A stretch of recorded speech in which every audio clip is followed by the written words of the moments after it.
The Nightingale and the Rose. She said that she would dance with me if I brought her red roses, cried the young student, but in all my garden there is no red rose. From her nest in the home oak tree the nightingale heard him, and she looked out through the leaves, and wondered.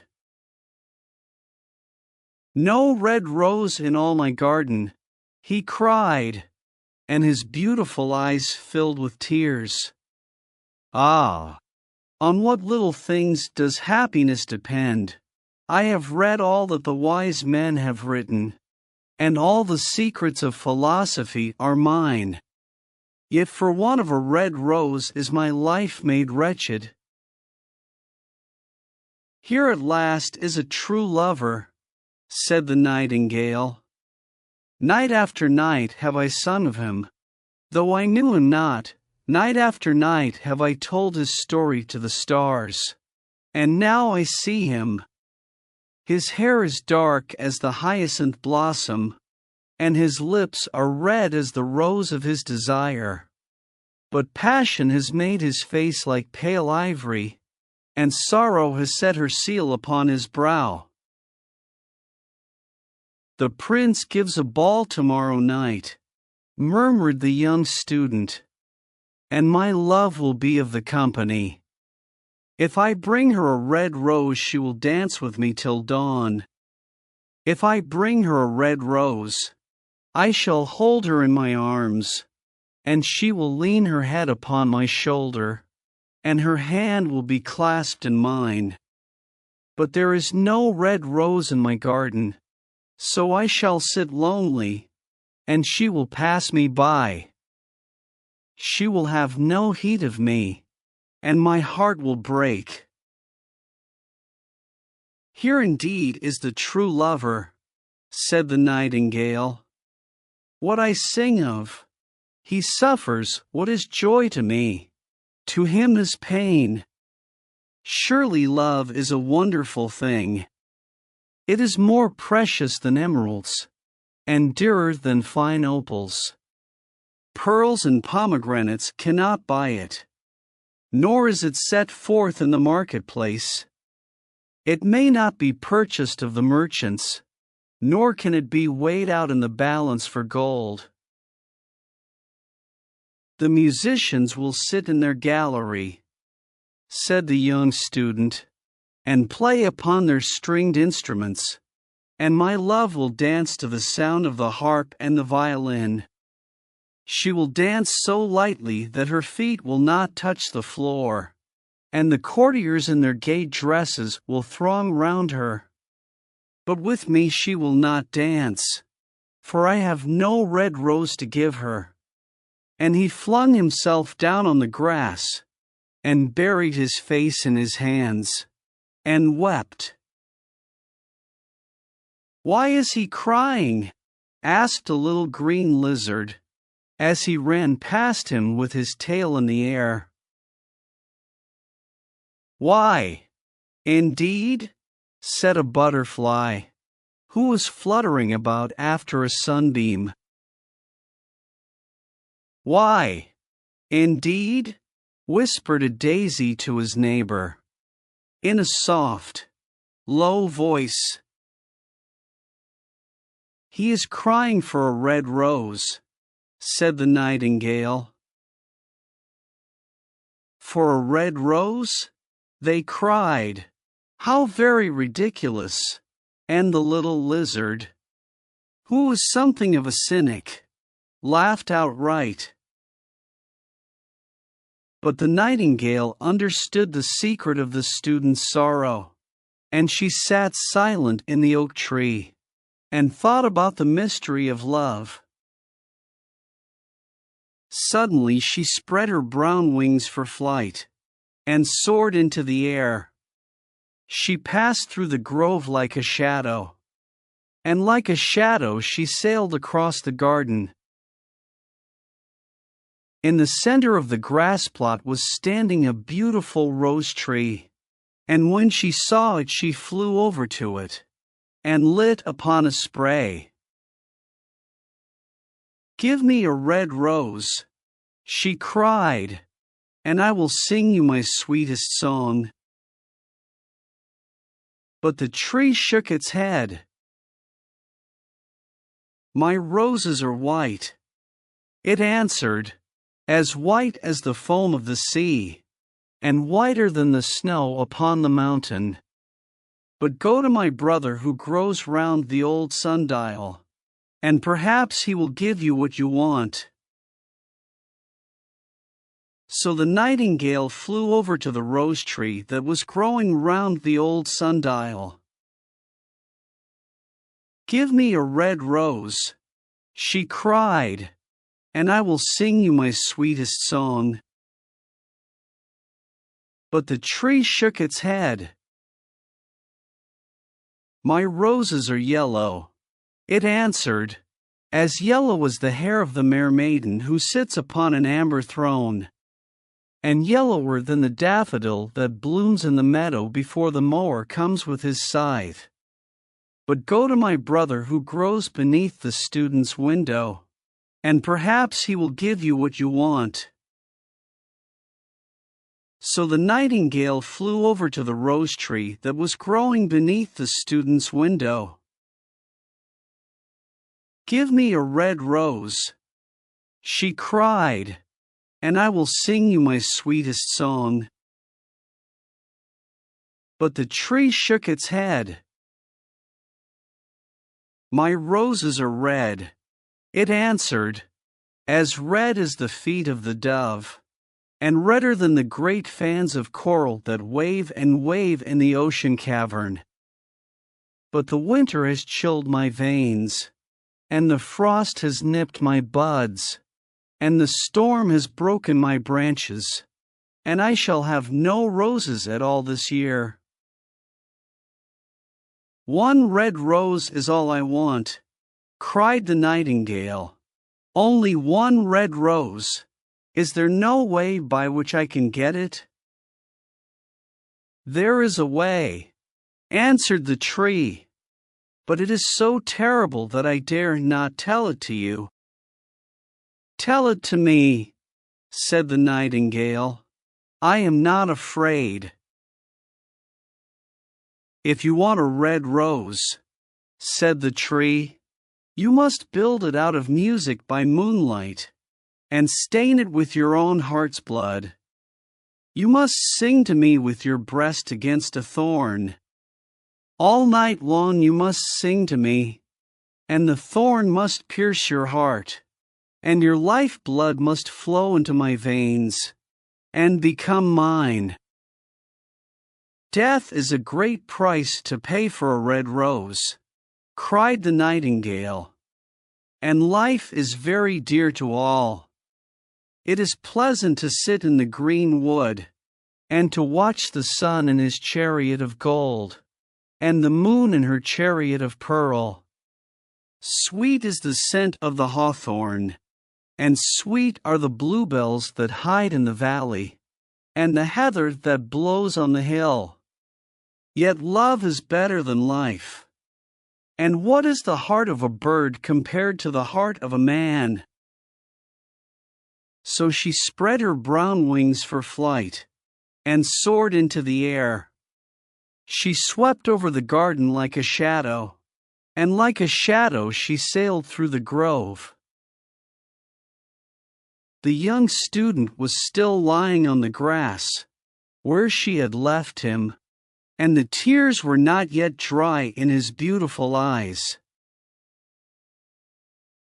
"Be happy," cried the nightingale. "Be happy. You shall have your red rose. I will build it out of music by moonlight, and stain it with my own heart's blood. All that I ask of you in return is that you will be a true lover, for love is wiser than philosophy, though she is wise, and mightier than power, though he is mighty. Flame-colored are his wings, and colored like flame is his body. His lips are sweet as honey, and his breath is like frankincense. The student looked up from the grass and listened, but he could not understand what the nightingale was saying to him, for he only knew the things that are written down in books. But the oak tree understood and felt sad, for he was very fond of the little nightingale who had built her nest in his branches. "Sing me one last song," he whispered. "I shall feel very lonely when you are gone." So the nightingale sang to the oak tree, and her voice was like water bubbling from a silver jar. When she had finished her song, the student got up and pulled a notebook and a lead pencil out of his pocket. "She has form," he said to himself, as he walked away through the grove that cannot be denied to her. "But has she got feeling? I am afraid not.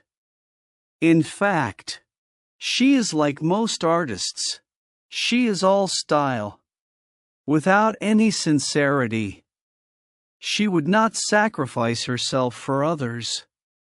She thinks merely of music, and everybody knows that the arts are selfish. Still, it must be admitted that she has some beautiful notes in her voice. What a pity it is that they do not mean anything, or do any practical good." And he went into his room, and lay down on his little pallet bed, and began to think of his love, and, after a time, he fell asleep. And when the moon shone in the heavens, the nightingale flew to the rose tree, and set her breast against the thorn. All night long she sang with her breast against the thorn, and the cold crystal moon leaned down and listened. All night long she sang, and the thorn went deeper and deeper into her breast, and her life blood ebbed away from her. She sang first of the birth of love in the heart of a boy and a girl. And on the topmost spray of the rose tree there blossomed a marvelous rose, petal following petal, as song followed song. Pale was it, at first, as the mist that hangs over the river, pale as the feet of the morning, and silver as the wings of the dawn. As the shadow of a rose in a mirror of silver, as the shadow of a rose in a water pool, so was the rose that blossomed on the topmost spray of the tree. But the tree cried to the nightingale to press closer against the thorn. "Press closer, little nightingale," cried the tree, "or the day will come before the rose is finished." So the nightingale pressed closer against the thorn, and louder grew her song, for she sang of the birth of passion in the soul of a man and a maid. And a delicate flush of pink came into the leaves of the rose, like the flush in the face of the bridegroom when he kisses the lips of the bride. But the thorn had not yet reached her heart, so the rose's heart remained white, for only a nightingale's heart's blood can crimson the heart of a rose. And the tree cried to the nightingale to press closer against the thorn. "Press closer, little nightingale," cried the tree, "or the day will come before the rose is finished." So the nightingale pressed closer against the thorn, and the thorn touched her heart, and a fierce pang of pain shot through her. Bitter, bitter was the pain, and wilder grew her song, for she sang of the love that is perfected by death, of the love that dies not in the tomb. And the marvelous rose became crimson, like the rose of the eastern sky. Crimson was the girdle of petals, and crimson as a ruby was the heart. But the nightingale's voice grew fainter, and her little wings began to beat, and a film came over her eyes. Fainter and fainter grew her song, and she felt something choking her in her throat. Then she gave one last burst of music. The white moon heard it, and she forgot the dawn, and lingered on in the sky. The red rose heard it, and it trembled all over with ecstasy, and opened its petals to the cold morning air. Echo bored to her purple cavern in the hills, and woke the sleeping shepherds from their dreams. It floated through the reeds of the river, and they carried its message to the sea. "Look! Look!" cried the tree. "The rose is finished now." But the nightingale made no answer, for she was lying dead in the long grass, with the thorn in her heart. And at noon the student opened his window and looked out. "Why, what a wonderful piece of luck!" he cried. "Here is a red rose. I have never seen any rose like it in all my life. It is so beautiful that I am sure it has a long Latin name."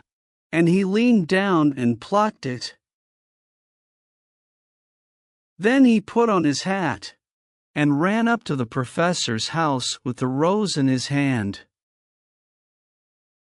The daughter of the professor was sitting in the doorway winding blue silk on a reel, and her little dog was lying at her feet. "You said that you would dance with me if I brought you a red rose," cried the student. "Here is the reddest rose in all the world. You will wear it tonight next your heart, and as we dance together it will tell you how I love you." But the girl frowned. "I am afraid it will not go with my dress," she answered, "and, besides, the Chamberlain's nephew has sent me some real jewels, and everybody knows that jewels cost far more than flowers." "Well, upon my word, you are very ungrateful," said the student angrily, and he threw the rose into the street, where it fell into the gutter, and a cartwheel went over it. "Ungrateful," said the girl. "I tell you what, you are very rude, and, after all, who are you? Only a student. Why, I don't believe you have even got silver buckles to your shoes as the Chamberlain's nephew has." And she got up from her chair and went into the house. "What a silly thing love is," said the student as he walked away. "It is not half as useful as logic, for it does not prove anything. And it is always telling one of things that are not going to happen, and making one believe things that are not true.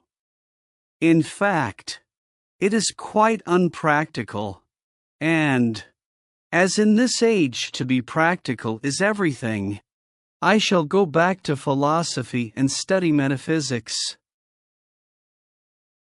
So he returned to his room and pulled out a great dusty book,